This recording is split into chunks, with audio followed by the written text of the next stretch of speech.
Dans le code de la route, il existe une catégorie de véhicules que l'on peut qualifier de résiduels car elle regroupe des engins qui ne correspondent à aucune autre définition. Il s'agit des engins de déplacement. Aujourd'hui, on voit quels sont ces engins et aussi quelles sont leurs règles d'utilisation. Un engin de déplacement peut être soit motorisé, soit non motorisé. Par engin de déplacement non motorisé, on entend un véhicule qui n'est pas un cycle et qui est uniquement propulsé par la force musculaire. Tombent notamment dans cette catégorie les rollers ou patins à roulettes, les planches à roulettes ou les trottinettes. Quant aux engins de déplacement motorisés, ce sont des véhicules à moteur à 2 roues ou plus qui ne peuvent dépasser 18 km/h en palier. Tombent notamment dans cette définition les trottinettes à moteur, les chaises roulantes électriques pour personnes handicapées ou les gyropodes. Il ne faut pas de permis de conduire pour piloter un engin de déplacement motorisé, mais faut-il une assurance ? Alors, les engins de déplacement doivent être assurés dès l'instant où ils fonctionnent avec un système de propulsion propre.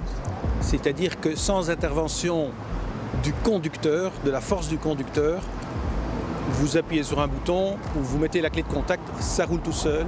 À ce moment-là, vous avez besoin d'une assurance automobile. Un Segway, il a sa propulsion propre et vous êtes parti avec ce Segway. Vous devez souscrire une assurance automobile, ça veut dire que vous devez, lors d'un contrôle, présenter la carte verte qui est la preuve que c'est assuré. C'est aussi le cas pour les voiturettes pour personnes handicapées, si c'est une propulsion propre. Motorisés ou non motorisés, ces engins de déplacement ont des règles d'utilisation communes. Si la vitesse ne dépasse pas l'allure du pas, l'utilisateur est assimilé à un piéton et n'est pas considéré comme étant un conducteur. Cela voudra dire, entre autres, qu'il devra circuler sur le trottoir, qu'il aura accès aux zones piétonnes, qu'il traversera sur les passages pour piétons, qu'il ne devra pas s'équiper de feu la nuit, etc. Si la vitesse est supérieure à l'allure du pas, l'utilisateur est un conducteur assimilé à un cycliste.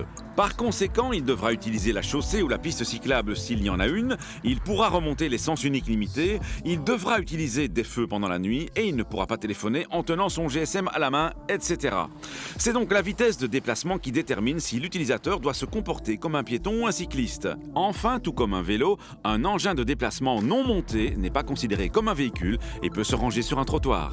L'utilisation des engins de déplacement ne dépend pas de la réussite d'un permis, mais elle n'échappe pas pour autant au respect des règles du code de la route.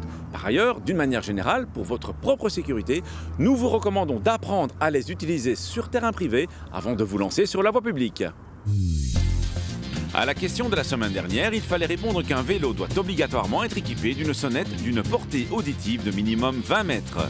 A gagné cette semaine un sac laptop Davids. La question, une trottinette électrique qui roule à moins de 18 km/h est considérée comme un engin de déplacement, un cyclomoteur classe A ou un cyclomoteur classe B.